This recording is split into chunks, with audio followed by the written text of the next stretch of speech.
The Asian way is that each country has their own way of solving their problems, but each country has to maintain good relations with their neighbors and with all the great powers of the world. That is the Asian way. Therefore, even we have some differences, we will strive to solve those differences in an amicable and in a mutually beneficial way. That is the Asian way. We have differences with Singapore. We had differences with Malaysia. We have differences now with Malaysia. But we consider Malaysia very close to us, and we are determined to solve those differences without resort to any force. Salam Kopastus.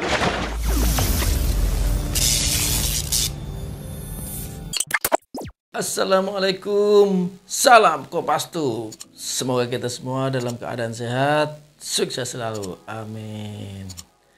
Kiprah seorang Prabowo sejak dalam pengabdiannya di dunia militer sudah menunjukkan kelasnya bahwa Prabowo bukanlah orang yang senang dengan kemewahan.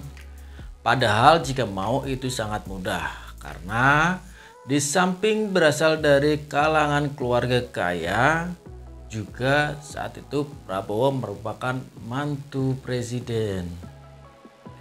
Namun kesempatan itu tidak membuat Prabowo berenak-enakan duduk di belakang meja sambil ongkang-ongkang kaki. Padahal jika mau itu sangatlah mudah. Namun apa yang dia lakukan justru membuat orang lain terheran-heran dan kagum.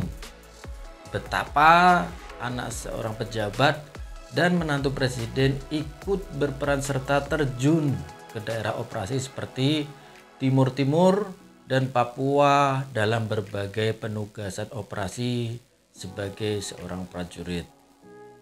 Belum lagi tugas-tugas yang bersifat sosial kemanusiaan pun sudah banyak dilakukan sebagai wujud kepeduliannya kepada sesama anak bangsa, ya Sobat Kopastus. Selepas dari kehidupan dunia militer, Prabowo terjun ke dunia bisnis dan memiliki beberapa perusahaan yang sukses. Kemudian berlanjut perjuangan Prabowo masuk ke dunia politik dengan mendirikan sebuah partai politik, yaitu Partai Gerakan Indonesia Raya yang kita kenal sebagai Partai Gerindra. Di sini pun Prabowo sudah membuktikan bahwa dalam waktu singkat Partai Gerindra sudah masuk ke deretan dua besar partai politik. Sehingga keberadaan dan kiprah Partai Gerindra sangat diperhitungkan oleh partai-partai lain.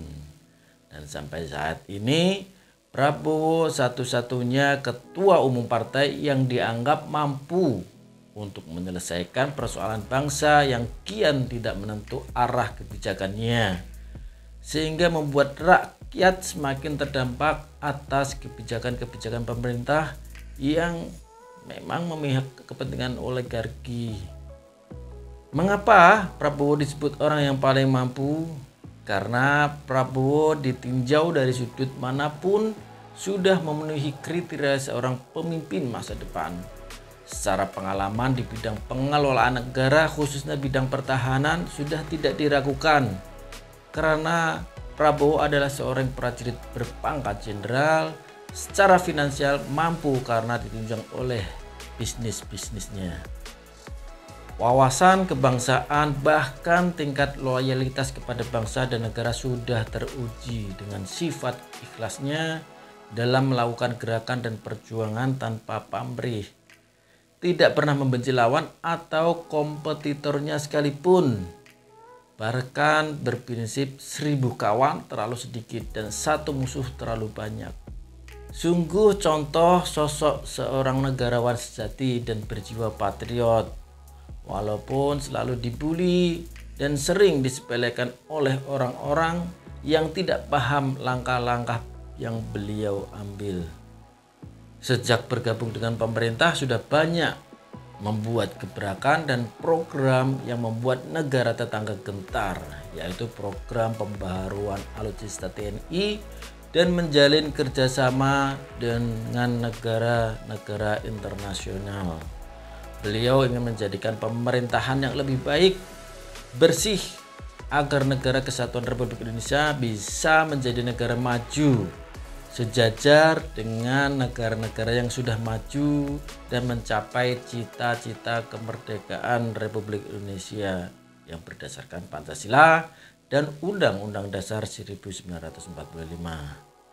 Melihat langkah-langkah strategis yang dilakukan, insya Allah Prabowo mampu membuktikan kepada rakyat bahwa beliau siap berjuang bersama rakyat untuk membangun negara dan bangsa yang berdaulat, aman, makmur, sehingga rakyat sejahtera. Semoga semua harapan dan cita Pak Prabowo beserta seluruh bangsa Indonesia ini segera bisa lebih cepat terwujud dengan bersama-sama kita jadikan beliau Presiden Republik Indonesia tahun 2024 nanti. Amin. Itu Sobat Kopastus ya, jangan lupa tulis kritik, saran, masukan, dan apapun di kolom komentar, kita pasti balas. Terima kasih sudah pantengin video kita. Jangan lupa pantengin video-video kita yang lain yang ada di playlist. Sampai jumpa, salam Kopastus, wassalamualaikum.